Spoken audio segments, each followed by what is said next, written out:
A fraction becomes 9/11 if 2 is added to both the numerator and denominator। यानी कि एक numerator हो गया, एक डिनोमिनेटर हो गया, दोनों में हमने 2 ऐड किया, फ्रैक्शन जो आएगा वो 9/11 आएगा। पहले हम इसी की इक्वेशन को लिखते हैं, ठीक है। जब भी फ्रैक्शन वाले क्वेश्चन हो तो आपको ना कुछ चीजें फिक्स रखनी है, और वो क्या फिक्स रखनी है उनको देखिए कि let numerator is equal to x and denominator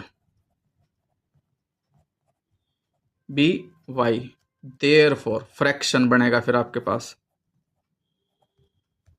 numerator divided by denominator, fraction होगा। फिर अकॉर्डिंग टू क्वेश्चन चलेंगे। If 2 is added to both numerator and denominator, यानी कि जो न्यूमरेटर है उसमें भी 2 ऐड करेंगे, जो डिनोमिनेटर है उसमें भी 2 ऐड करेंगे, इट बिकम्स 9/11, तो 9/11, ठीक है। विच एम्प्लॉयज का साइन लगाओगे, या इसको ऐसे करो, विच एम्प्लॉयज क्रॉस मल्टीप्लाई कर दो, 11 इधर जाएगा, 11 into x plus 2 is equal to 9, y plus 2 9 के साथ मल्टीप्लाई हो जाएगा, ब्रैकेट में लिख दो। अब 11 इंटू एक्स तो 11x प्लस 11 2 जा 22 is equal to 9y plus 9 2 जा 18।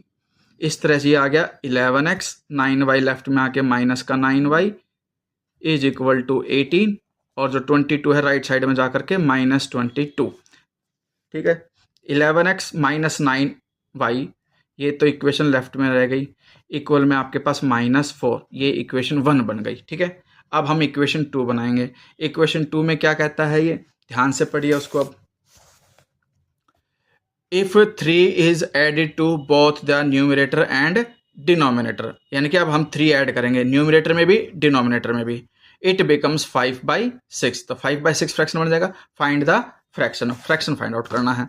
तो इसमें क्या था, न्यूमरेटर में ऐड करेंगे 3, डिनोमिनेटर में ऐड करेंगे 3, इट बिकम्स 5/6। क्रॉस मल्टीप्लाई करते हैं, यानी कि हमारे पास जो अब कंडीशन है वो ये बनेगी कि भाई x plus 3 upon y plus 3 is equal to 5/6। Cross multiply कर दो तो ये 6 इधर चला जाएगा, 6 into x plus 3 equal to y plus 3 चला जाएगा 5 के साथ। अब 6x प्लस 3y ना 3 6 जा 18 is equal to 5y plus 15। ये आ गया 6x माइनस 5y हो जाएगा, लेफ्ट में आके 5y माइनस, और इधर 15 राइट साइड जा करके 18 -18 हो जाएगा। इस तरह से इक्वेशन हमने की 6x minus 5y is equal to -3। ये इक्वेशन नंबर 2 आ गई। अब इक्वेशन 2 से हम x की वैल्यू निकाल देते हैं।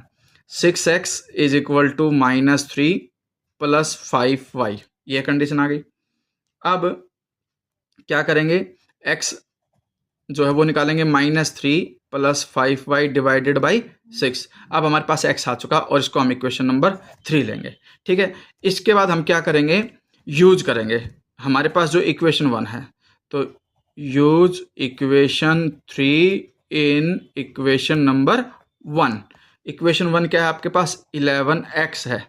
देखिए ये जो है ये आपके पास फर्स्ट इक्वेशन थी 11x, 11 इंटू एक्स की वैल्यू है -3 प्लस 5y अपॉन 6। ये वाली जो वैल्यू है x की वो हमने x की जगह रख दी 11x। फिर माइनस में 9y है, देखो ये -9y इज इक्वल टू में क्या है -4, ठीक है। अब ये 6 इसके अपॉन में, इसके अपॉन में तो नहीं, ये 6 यहाँ मल्टीप्लाई होगा, फिर ये उधर चला जाएगा 4 साथ, तो 11 से मल्टीप्लाई करोगे -33 प्लस में 11 5 जा 55y माइनस में 9 6 जा 54y is equal to 6, right side भी चला गया तो 6 4 जा 24, ये कंडीशन आ गई आपके पास। तो इस तरह से हमारे पास 55y माइनस 54 होता है y is equal to -24 minus का 33 है, राइट साइड जाके प्लस 33 हो जाएगा, 33 माइनस 24 इज इक्वल टू में 9, ठीक है। आपके पास क्या आ गया, 9 आ गया, तो y तो आ गया 9। अब हमें क्या निकालना है, x। तो फ्रॉम इक्वेशन 3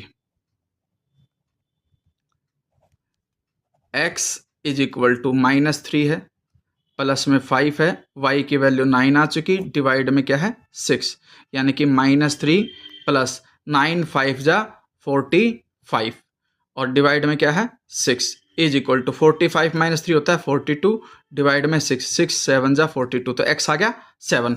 तो इसका मतलब ये सारा कंप्लीट हो जाए तो लास्ट में आप क्या लिखोगे, देयरफॉर फ्रैक्शन, क्योंकि फ्रैक्शन ही पूछा आपसे। फ्रैक्शन होता है x अपॉन वाई। x है आपके पास 7 और y है आपके पास 9, तो 7/9 आंसर आ जाएगा, क्योंकि x आपके पास सोल्व होकर के क्या आया था, 7 आया था और y आपके पास सोल्व होकर के 9 आया था। ठीक है, तो इस तरह से